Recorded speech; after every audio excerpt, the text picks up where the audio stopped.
Oi pessoal, tudo bom? Estou aqui com a ilustre presença do meu amado Jefferson Gomes, né?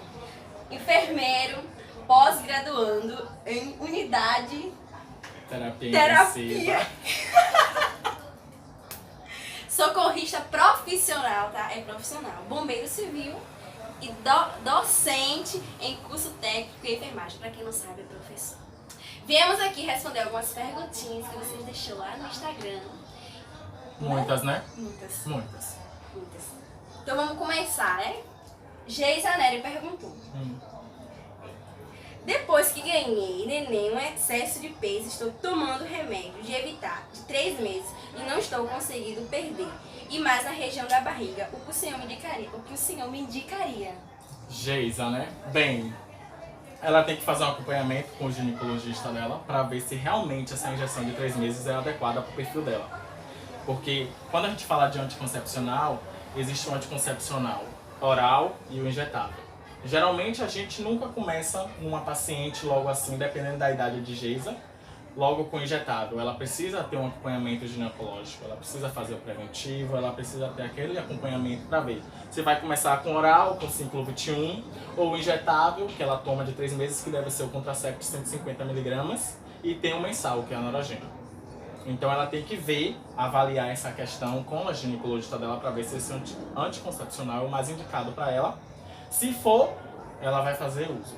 Óbvio, a gente sabe que os anticoncepcionais, algumas pessoas engordam, outras pessoas emagrecem, isso é relativo do organismo. Agora sim, essa questão do excesso de peso que ela vem relatando depende da vida sedentária. Se Geisa é sedentária, obviamente ela vai engordar ao longo do tempo, principalmente após a maternidade. Se ela é uma pessoa que faz atividade física, tem uma alimentação saudável, a tendência é ela manter o quadro de índice de massa corpórea dentro do padrão normal. Porque às vezes a gente fala, tem um excesso de peso, um excesso de barriga, aquele povo que fala muito bochete. E aí acaba achando que está acima do peso, mas isso aí precisa de uma consulta com o nutricionista, é uma equipe multidisciplinar. Mas nessa questão do anticoncepcional, ela precisa marcar uma consulta com a ginecologista dela para ver se realmente é o mais indicado para o perfil dela. Possa ser que não seja, ela vai mudar. Se for, vai continuar e vai se associar a uma atividade física para tentar perder esse excesso de barriga. Entendeu, Geisa?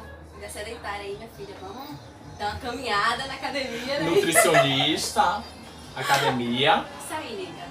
Rabi Souza perguntou. Quero saber por que aparecem manchas roxas no meu corpo. Já fiz exames de sangue, coração, não foi nada constado. Gostaria de saber, o que pode ser exames posso fazer para descobrir o que é? Tá um pouco confuso, mas dá pra entender. Ela quis relatar o quê? Que aparecem manchas roxas na sua pele. Agora, Rabi, você tem que me dizer. Essas manchas, elas aparecem geralmente em processos de estresse, processos de irritabilidade. Já que você fez, ela fala que fez o quê? Já fez exames com o cardiologista e não constatou nada. Ó, isso já é um bom sinal, já vê que seu sistema cardiovascular tá perfeito. Agora sim, seria bom você ir providenciar um angiologista ou um cardiologista. Cardiologista você já foi, desculpa. Um angiologista ou um dermatologista para avaliar esse tipo de mancha, essa roxidão que você vem relatando. O angiologista ele vai avaliar mais o sistema circulatório seu. Vai ver se vasos, artérias, capilares, venósulas, se estão dentro do padrão adequado. E o dermato ele vai avaliar a sua pele. Possa ser que essas manchas sejam decorrentes de um processo de estresse, um processo até mesmo menstrual, que às vezes interfere muito, e você vai avaliar. Não tem como eu te dizer basicamente o que é. Isso aí não é da minha função. Mas o que você precisa? Dermato para ir avaliar esse sentido da mancha e o angiologista para avaliar essa questão circulatória. Possa ser uma falta de sangue oxigenado nessa determinada região, possa ser algum processo infeccioso ou até mesmo momentos de estresse. Que você tem um aumento de cortisol, por exemplo, que acaba fazendo a mulher ter aquele pico de estresse. E aí você precisa avaliar, me dizer se é no seu momento de estresse ou não. E sempre procurar o médico. Se você já foi no cardio, que é o cardiologista, viu que está tudo dentro dos padrões da normalidade da fisiologia no sistema cardiovascular, beleza. Procure agora um dermato para avaliar sua estrutura de pele, sua derme, hipoderme, epiderme, para avaliar toda essa camada de pele, toda essa estrutura do seu tecido epitelial e o angiologista para estudar e avaliar toda essa parte sua de vasos, desde o lume mais interno ao lume mais externo, e a avaliação mesmo dessa circulação da corrente sanguínea nos seus vasos, para avaliar. A próxima pergunta foi da Célila Oliveira. Sempre que o tempo esfria, meu nariz e garganta sangram do nada. Uma vez eu quase me engasguei porque ocorreu quando eu dormia. O que pode ser? Existe tratamento? Olha, essa questão de sangramento, principalmente em tempos frios, o que acontece é o seguinte. O aumento, a diminuição da temperatura, né, ambiental, por exemplo, no ambiente, geralmente as pessoas no frio tendem a fazer uma vasoconstricção. O que é vasoconstricção? Diminuição do calibre do vaso. Ou seja, o vaso sanguíneo, ele diminui de tamanho.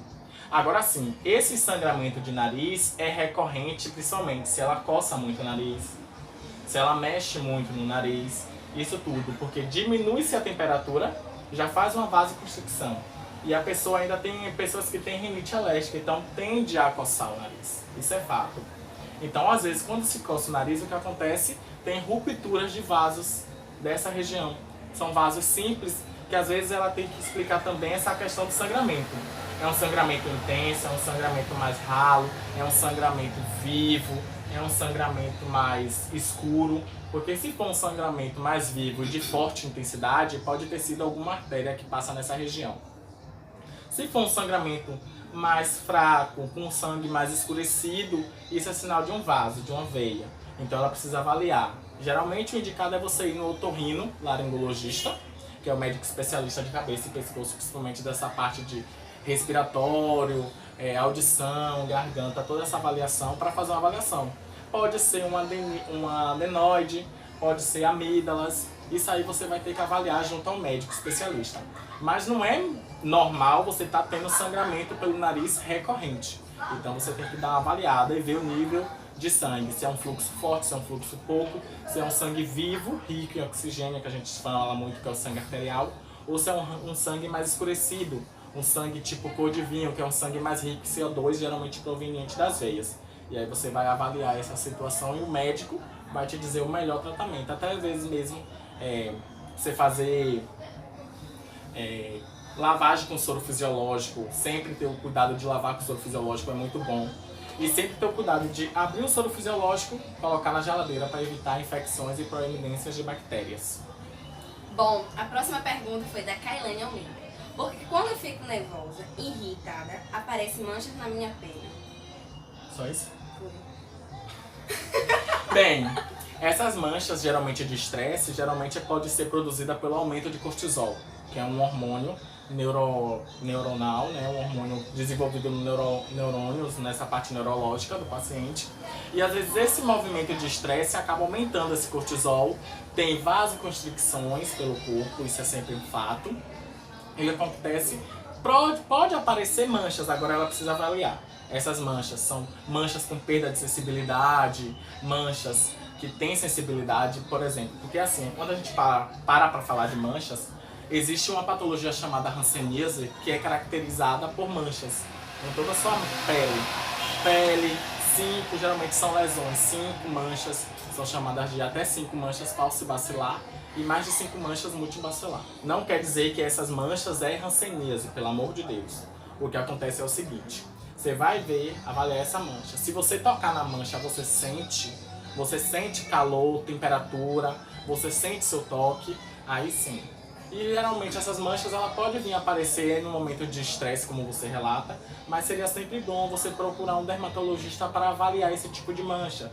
Se pode ser uma mancha perigosa ou menos perigosa, ou só proveniente do momento de estresse. Beleza? E tentar controlar o estresse.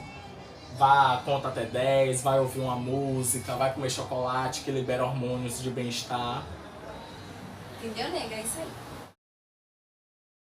Bom, né? A outra pergunta foi da Franciele. Ela perguntou: é verdade que o sal deixa a pressão normal ou a pressão baixa? Isso não existe, Franciele, tá erradíssimo. Na realidade, o cloreto de sódio, que é o famoso sal de cozinha, ele faz totalmente o inverso. Ele eleva-se a pressão arterial. Então, consequentemente, isso é um mito. É mentira! A próxima pergunta foi Não foi minha, tá? É porque a pessoa disse que não é pra falar um termo, então vamos lá. O que fazer pra ter mais orgasmo? O que fazer para ter mais orgasmo? Bem, como eu falei na pergunta anterior, não sou sexólogo. É totalmente um caminho diferente, mas assim, quando a gente para pra falar de orgasmo, é aquela questão neurohormonal. É seu neurônio, é seu sistema neurológico, é seu sistema nervoso central. Então, para você ter um orgasmo, você tem que ter confiança, você tem que ter aquela compatibilidade com o seu parceiro. Às vezes, o que acontece hoje, na sociedade que estamos vivendo, hoje a gente vê muitas pessoas se preocupar só com o ato do sexo. E na realidade, se você não tá com aquele desejo, aquela vontade, aquilo não vai ser bom para você. Então, para você se entregar completamente, você tem que estar bem no lado emocional também. Não é só o procedimento, não é só a forma mecânica, vamos dizer assim. Não é só a penetração.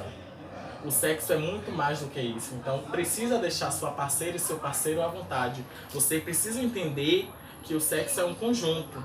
Não só da penetração, mas tem a carícias, tem os cafunés, tem os aconchegos. Então, quando para falar o que fazer para se ter mais orgasmo, não é só a penetração, e sim é o conjunto desde o início, do romantismo. Às vezes as mulheres são muito mais românticas que os homens, isso é fato. Então essa questão do romantismo acaba interferindo. Se você deixa sua parceira bem mais confiável, bem mais desejada, bem mais tranquila em relação ao sexo, acaba que a parceira vem sentir o orgasmo mais intenso. Lembrando que, lógico, a mulher é muito mais difícil de se ter um orgasmo comparado ao homem, mas consegue chegar assim. A última pergunta foi da Natália. Ela perguntou: bom, gostaria de saber como faço para ter uma boa alimentação durante o dia e quais alimentos sugerir. Bem, essa questão de alimentação compete ao nutricionista, mas vou te dar umas dicas sim, Natália. Você tem que fazer alimentações de 3 em 3 horas. Não é só ter uma alimentação saudável, mas você também precisa ter uma atividade física. Porque essa atividade física vai melhorar todo o seu sistema metabólico, digestório, endócrino, cardiorrespiratório. Então, a atividade física para nós é o essencial para a nossa vida. E a alimentação saudável, você vai ter aquele balanceamento. Se você quer fazer uma dieta, você precisa procurar um nutricionista. Agora, se você quer ter mais ou menos uma noção de alimentação saudável, você tem que investir muito em verduras, em hortifrutis, couve, alface, tomate. Lembrando que muitas vezes hoje as pessoas não tiram a semente do tomate. Então, consequentemente, frutas e legumes que venham a ter semente tem o risco de lá na frente você desenvolver um apendicite, que é uma inflamação do apêndice, que é uma estrutura localizada na nossa parte abdominal, que inflama, infecciona e o paciente precisa fazer a cirurgia de emergência. Então, sempre lembre, frutas e verduras e legumes que venham a ter semente, tirem. E essa questão da alimentação saudável, você tem que investir em fruta, alimentação de 3 em 3 horas, cortar muito a questão de fritura, a questão, às vezes a gente fala assim, vou comer uma acarajé hoje, um pastel, e aí acaba que um não faz mal, mas na realidade acaba fazendo. Não é você cortar da sua vida, mas você precisa ter um controle. Uma alimentação saudável, precisa ter feijão, precisa ter arroz, porque às vezes a pessoa fala, para emagrecer eu tenho que parar de comer. E na realidade não é assim. Você tem que ter uma alimentação balanceada dentro de 3 em 3 horas. Porque se você se alimenta de 3 em 3 horas, consequentemente você vai estar sempre saciada naquele horário da sua próxima refeição. De 3 em 3 horas não é um prato de feijão, arroz, macarrão, farinha, carne. Você vai precisar de uma dieta associada à sua nutricionista para avaliar, mas logo de início invista em verduras, em saladas, em porções de alimentos mais saudáveis, corte um pouco a fritura, evite, faça um filé de peito grelhado, uma salada com azeite de oliva, que é muito bom, extra virgem. Então acaba favorecendo. Isso associado a uma atividade física, porque não adianta você fazer essa alimentação saudável e esquecer da atividade física. Bom, gente, é isso aí. Espero ter ajudado vocês. Muito obrigada, gente. De nada. Né, gente? Um beijo.